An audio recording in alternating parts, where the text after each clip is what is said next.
حضرت معاویہ رضی اللہ تعالیٰ عنہ کو مغیرہ ابن شعبہ ایک بزرگ صحابیوں میں سے تھے، انہوں نے مشورہ دیا کہ دیکھیے آپ کی خلافت سے پہلے 4 برس تک خانہ جنگی رہی، 1 لاکھ کے قریب مسلمان ایک دوسرے کی تلواروں سے ختم ہو گئے۔ اب اگر وہ زمانہ گزر گیا، کبار صحابہ تو فوت ہو چکے، بڑے صحابہ تو گئے، اب تو یہ 9 مسلم جو فتح کے بعد ایمان لائے یا اس کے بعد ایمان لائے جبکہ سورہ توبہ کی آیات نازل ہو گئی، اب تو یہ لوگ، یا پھر اب نئے لوگ جو مفتوحہ علاقے میں ایمان لا رہے ہیں، مسلمان ہو رہے، لہٰذا اب وہ جو مسلمانوں کا ایک نظام خلافت راشدہ کا تھا، اگر اس کے پیچھے کسی مضبوط قبیلے کی طاقت نہ ہو تو وہ مرکزیت قائم نہیں رکھ سکے گا، لہذا آپ یزید کو اپنا ولی عہد مقرر کر دیں۔ حضرت معاویہ کچھ رہے متردد، لیکن بعد میں ان کی سمجھ میں یہ بات آ گئی۔ یہاں یہ نوٹ کر لیجئے کہ میں یا آپ حضرت معاویہ کے فیصلے سے اختلاف کر سکتے ہیں، ان کی نیت پر حملہ نہیں کر سکتے، وہ صحابی ہیں، الصحابۃ کلھم عدول، ان کی نیت میں یہی تھی، مسئلہ سمجھی اس میں کہ وہی امن جو ہے وہ برقرار رہے۔ اس وقت جو ہے کچھ تھے ہمارے جو اس وقت اگرچہ وہ صغار صحابہ میں شمار ہوتے تھے، لیکن اب وہ کبار تھے، وہ کھڑے ہو گئے کہ آپ یہ کام غلط کر رہے ہیں، یہ قیصریت اور کسرویت جو ہے اس کا آغاز کر رہے ہیں۔ اور یہ کون لوگ تھے؟ اب دیکھیے ترتیب، ابو بکر کے بیٹے عبد الرحمن، عمر کے بیٹے عبداللہ ابن عمر، عباس کے بیٹے عبداللہ ابن عباس، زبیر کے بیٹے عبداللہ ابن زبیر، علی کے بیٹے حضرت حسین۔ حضرت حسن فوت ہو چکے تھے کیونکہ یہ عین وسط میں ہوا واقعہ، 20 سال کے درمیان 10 سال حضرت معاویہ کی حکومت کو شروع ہوئے 10 سال ہو چکے۔ میری جو تحقیق ہے یا مطالعہ اس کے مطابق تو یہ ہے کہ حضرت عثمان نے مصلحت سے، حضرت معاویہ نے مصلحت سے کام لیا اور ان پر جبر نہیں کیا، لیکن انہی ندوی صاحب نے کچھ لکھا ہے کہ بالجبر بھی ان سے بیعت لے لی، بیعت ولی عہد، مجھے اس سے اختلاف ہے۔ یہ حضرات ایسے نہیں تھے کہ جو بالجبر بیعت کرنے والے ہوں، میں اس کو ماننے کو تیار نہیں۔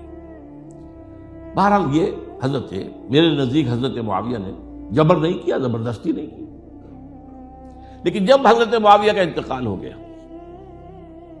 اب جو ہے معاملہ یہ پیدا ہو گیا کہ اب بیعت کریں نہ کریں تو پھر جو ہے باغی شمار ہوں گے۔ عبد الرحمن ابن ابو بکر رضی اللہ تعالی عنہما وہ فوت ہو چکے تھے، اب 4 رہ گئے تھے، عبداللہ ابن عمر، عبداللہ ابن عباس، یہ دونوں تھے جو عمر میں بڑے تھے، عبداللہ ابن زبیر اور حسین ابن علی رضی اللہ تعالی عنہ۔ ان چاروں نے کہا کہ کام غلط ہوا ہے یہ، لیکن اس کے بعد ایک تفریق ہو گئی۔ یہ جو دونوں بزرگ تر تھے، حضرت عبداللہ ابن عمر، عبداللہ ابن عباس، ان دونوں نے کہا کام تو غلط ہے لیکن ایسا نہیں ہے جس کی بنا پر خونریزی کرائی جائے، مسلمانوں کا خون بہے، بغاوت کی جائے، ایسا نہیں۔ مطلب یہ کہ اس کے اندر مصلحت کا تقاضا یہ ہے کہ اس وقت جو ہے اس کو تسلیم کر دیا جائے۔ لیکن یہ جو 2 نوجوان تھے، ان کے اندر، نوجوان نہیں کہ وہ جوان تھے ماشاءاللہ، لیکن یہ کہ جوش زیادہ تھا، یہ اڑ گئے کہ نہیں، ہم اس غلطی کو اب نہیں چلنے دیں گے۔ حضرت عبداللہ ابن زبیر اور حسین ابن علی رضی اللہ تعالیٰ۔ اب دیکھیے اصل فیصلہ کن بات کیا ہوئی، ان دونوں حضرات میں ایک اختلاف ہو گیا۔ حضرت عبداللہ ابن زبیر کا کہنا یہ تھا کہ یہی مقیم رہی ہے مکے میں، اور یہی سے جو ریزسٹنس موومنٹ ہے وہ شروع کی جائے بنو امیہ کی حکومت کے خلاف۔ ادھر سے کوفیوں کے خطوط چلے آ رہے تھے حضرت حسین رضی اللہ تعالیٰ عنہ، آپ آئیے، ہم آپ سے بیعت کریں گے۔ حضرت حسین نے اپنے بھائی، چچا داد بھائی مسلم بن عقیل کو بھیجا، ان کے ہاتھ پر 10-12 ہزار کوفیوں نے بیعت کر دی حضرت حسین کے لیے، اور ان کے خطوط کے جو ہے وہ تو پورے کے پورے تھیلے تھے حضرت حسین کے پاس۔ اس سے پھر حضرت حسین نے سفر کیا۔ ادھر یہ ہوا کہ یزید کی طرف سے عبید اللہ ابن زیاد جو ہے گورنر بن کر آیا، اس نے جو تشدد کیا کوفیوں پر، سب نے بیعت توڑ دی، اور حضرت مسلم بن عقیل جو ہے ان کو شہید کر دیا۔ یہ خبر پہنچی ہے حضرت حسین کو، آپ ابھی درمیان میں تھے سفر کے، آپ نے مناسب سمجھا کہ میں واپس لوٹ جاؤں، لیکن حضرت مسلم بن عقیل کے بیٹے کھڑے ہو گئے کہ اب ہم قصاص لیے، ہمارا باپ شہید کیا گیا، قصاص لیے بغیر تو نہیں جائیں گے۔ اور یہ مروت کے خلاف تھا حضرت حسین کی کہ وہ ان کو چھوڑ دیں۔ یہ وجہ ہے کہ وہ حادثہ پیش آیا، اور اس میں بھی اصل وجہ میں بتاتا ہوں، وقت جو ہے ختم ہو گیا ہے۔ وہ یہ ہے کہ حضرت حسین نے جب وہ لشکر تھا کوفیوں کا، کوفی تو آئے تھے نا، وہی کوفی جنہوں نے بیعت کی تھی، وہی بیعت توڑنے والے تھے، وہی لشکر میں آئے تھے حضرت حسین کے خلاف۔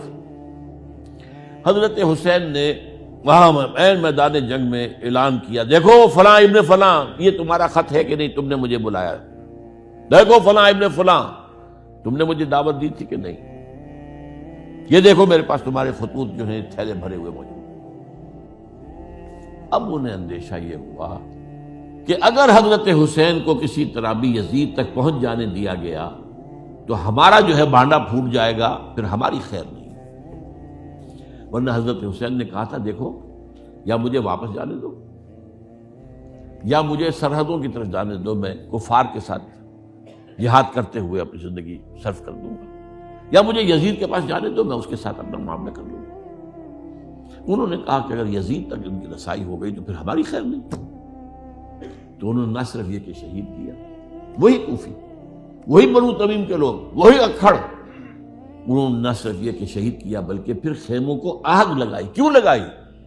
تاکہ وہ جو ڈاکومنٹری پروف تھا ان کے خلاف وہ ختم ہو جائے، ورنہ آگ لگانے کی کیا ضرورت تھی؟ انہوں نے اور تو کوئی نہیں کیا، یعنی وہ کام تو نہیں کیا کہ جو کسی مفتوح کے ساتھ کیا جاتا ہے۔ حضرت حسین کے بیٹے بیمار تھے، حضرت علی بن حسین زین العابدین رحمۃ اللہ علیہ، انہیں شہید تو نہیں کیا۔ جو خواتین تھیں جو ان کی کوئی بے حرمتی نہیں کی۔ یہ نہیں کہا کہ اب یہ تو جیسے کہ خوارج کہتے تھے کہ جو مسلمان کافر ہو گئے ہیں، مسلمان ہیں، ان کے نزدیک کافر ہیں، ان کی بیویاں بھی حلال ہیں ہم پر، وہ تو کنیزیں ہیں، پھر فیصلہ یہ تو نہیں کیا۔ خیمے جلائے اس لیے ہیں کہ وہ جو ثبوت تھا ان کے خلاف وہ ختم ہو جائے۔ یہ حادثہ فاجعہ بھی در حقیقت اسی سلسلہ سبائیہ، وہ فتنہ جو ہے اسی کا اس کی ایک کڑی ہے۔